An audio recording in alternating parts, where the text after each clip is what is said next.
Pawan Kalyan frustration పీక్స్లోకి వెళ్ళింది అనేది నిన్న సభ చూస్తే అర్థమైంది. ఈరోజు పవన్ కళ్యాణ్ తెలుసుకోవాల్సింది ఆవేశంగా ఊగితేనో గట్టిగా అరిసి మాట్లాడితే ఓట్లు పడతాయంటే ఆర్ నారాయణమూర్తి గారు ఎప్పుడో ప్రధానమంత్రి అయి ఉండేవారు. సో ఆవేశంగా ఊగామా అరిచి మాట్లాడామా అనేది కాదు. మనం పార్టీ పెడితే ప్రజలకు ఏం చేయబోతున్నాం అనేది చెప్పాలి. ఆ అధికారంలో వచ్చే క్రమంలో ప్రతిపక్ష నాయకుడిగా ఏం చేశాము అనేది ఇక్కడ ప్రజలందరూ కూడా గమనిస్తారు. పార్టీ పెట్టి ఎన్నేళ్ళయింది? దాదాపుగా జగన్ గారు పార్టీ పెట్టిన దానికి పవన్ కళ్యాణ్ పార్టీ పెట్టిన దానికి 1 ఇయర్ తేడా ఉంటుంది అంతే. మరి ఈరోజు జగన్మోహన్ రెడ్డి గారు 151 సీట్లతో తిరుగులేని ముఖ్యమంత్రిగా ప్రజల ఆశీస్సులతో ఎలా అయ్యాడు? ఊరికే అయిపోలేదుగా. మరి నువ్వు కనీసం 2 చోట్ల నించుంటే 2 చోట్ల కూడా ఎమ్మెల్యేగా గెలవలేకపోయావు అంటే అర్థం చేసుకోవాలి. ఈరోజు సిగ్గుచేటు ఏంటంటే ఒక పార్టీ ప్రెసిడెంట్గా ఉండి 24 సీట్లకే పరిమితం అయిపోయి మళ్ళీ క్యాడర్ని తిడతాడు. మనకెక్కడుందయ్యా బూత్ కమిటీలు? మనకెక్కడుందయ్యా మండల కమిటీలు? ఎవరండి డిజైన్ చేయాలి? మండల కమిటీలను ఎవరు ఏర్పాటు చేయాలి?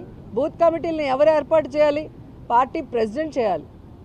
నువ్వు పార్టీ ప్రెసిడెంట్ అని పేరుకే తప్ప ఏ రోజైనా పార్టీ నిర్మాణ పనులు చేసావా? నీ తప్పును ఈరోజు కార్యకర్తల మీద జన సైనికుల మీద రుద్దాలని నీ ఫ్రస్ట్రేషన్ని చూపించడం అనేది సిగ్గుచేటు. ఈరోజు ముష్టి 30 సీట్లు కూడా తెచ్చుకోలేని నువ్వు నిన్న జగనన్ననే అతపాతాలానికి తొక్కుతానంటున్నావు. నువ్వు చంద్రబాబు నాయుడు దగ్గర ఊడిగం చేస్తూ ఈరోజు అధపాతాలానికి వెళ్ళావు అనేది నిన్న మీటింగ్తో స్పష్టంగా అర్థమైపోయింది.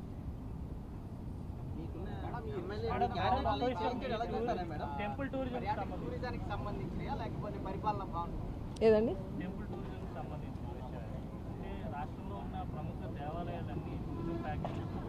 అవునండి, ఆల్రెడీ తిరుమలకి అదే కదా చెప్పాను. ఈరోజు ఆంధ్రప్రదేశ్లో టూరిజంలో 3rd ప్లేస్ వచ్చాము అంటే తిరుమల తిరుపతి దేవస్థానానికి పర్యాటకులు అధికంగా రావటం, అన్ని ఫెసిలిటీస్ తిరుమలకు ఉండటం వల్ల. సో అదే క్రమాన్ని రాష్ట్రమంతా కూడా ఉండే ముఖ్యమైన టెంపుల్స్ అన్నిటినీ కూడా ఆ విధంగానే పర్యాటకులు వచ్చే విధంగా ఈరోజు ఈ ప్యాకేజెస్ అనేది డిజైన్ చేయడం జరిగింది. అంతకుముందు ఆ సీజన్లో అంటే కార్తీక మాసం వచ్చినప్పుడు పంచారామాలు కానీ అలా ఏ మాసంలో ఆ మాసం సంబంధించిన టెంపుల్స్ని చేస్తూ వచ్చాం. అలా కాకుండా ఎవ్రీడే ఈ రోజు నుంచి కంటిన్యూస్గా ఉండే విధంగా రాష్ట్రంలో ఉన్న అన్ని పర్యాటక ప్లేసెస్తో పాటు ముఖ్యంగా ఆధ్యాత్మికంగా ఉన్న టెంపుల్స్ అన్నిటినీ కూడా భక్తులు దర్శించుకునే విధంగా చేయాలి అని చెప్పి ఈరోజు ఓపెన్ చేయడం జరిగింది.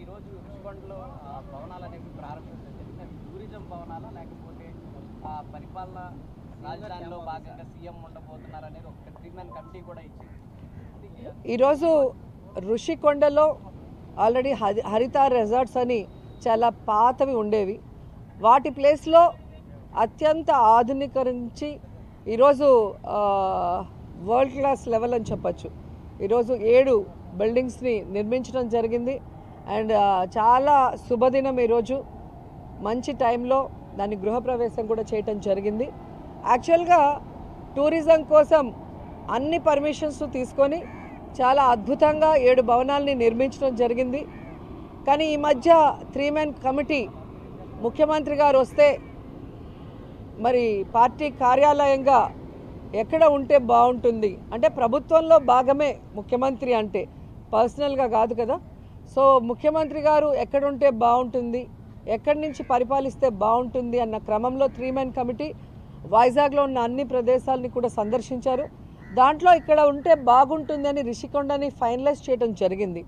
సో ఇప్పుడు జగన్మోహన్ రెడ్డి గారు డెసిషన్ తీసుకోవాలి, అక్కడి నుంచి పరిపాలించాలా లేదా వేరే ప్లేస్ నుంచి అని. జగన్మోహన్ రెడ్డి గారు అది డిసైడ్ చేస్తే ఇక్కడి నుంచి చేస్తే బాగుంటుంది అని రిషికొండ నుంచి మరి క్యాంప్ ఆఫీస్గా పరిపాలన స్టార్ట్ అవుతుంది, లేదంటే టూరిజం స్పాట్గానే అది కంటిన్యూ అవుతుంది, టూరిజం రిసార్ట్గానే కంటిన్యూ అవుతుంది.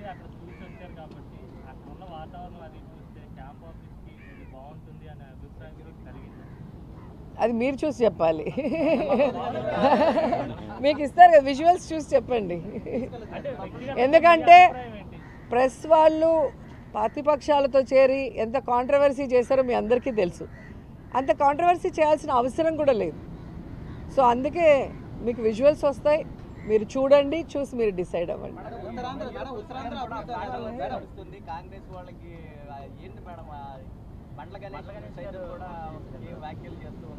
ఎవరతను ఎవరో 7 o'clock బ్లేడ్తో కోసుకొని చచ్చిపోతానన్నాడు ఆయనేనా? ఏం చెప్తాం వాళ్ళ గురించి. కానీ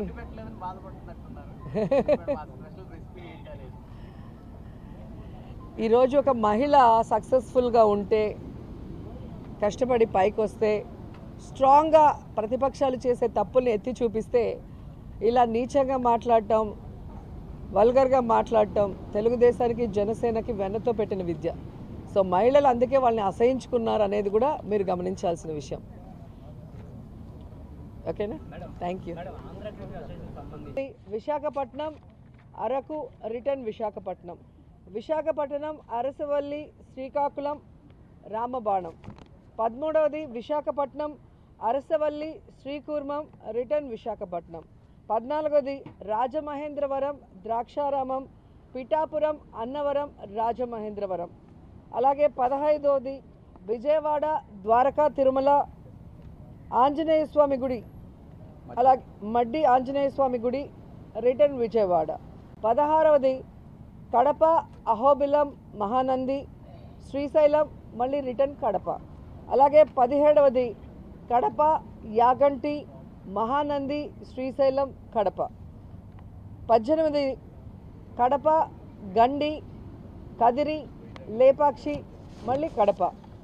సో మీరు చూస్తే ఈ ఏదైతే ఏజెన్సీ ఉందో సహబ్రాండ్ agency MS pilgrim pathways private limited, దాంతో కలిపి ఆంధ్రప్రదేశ్ పర్యాటక అభివృద్ధి సంస్థ మన బస్సులు, మన హోటల్స్, మన బోటింగు, ఇవన్నీ కూడా మన ఆస్తులు ఏవైతే ఉన్నాయో వాటన్నిటికి కూడా మరి ఈ ఏజెన్సీ అనేది ఫస్ట్ ప్రయారిటీ ఇచ్చి ఈ అనుసంధానంలో మన సర్వీసులన్నీ కూడా తీసుకుంటుంది.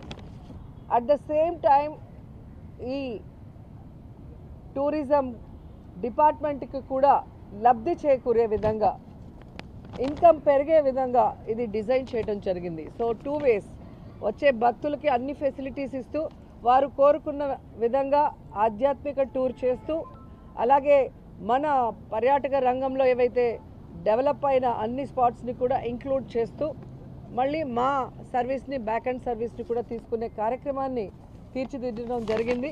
సో ఆంధ్రప్రదేశ్ ప్రజలు నిజంగా చాలా అదృష్టవంతులు.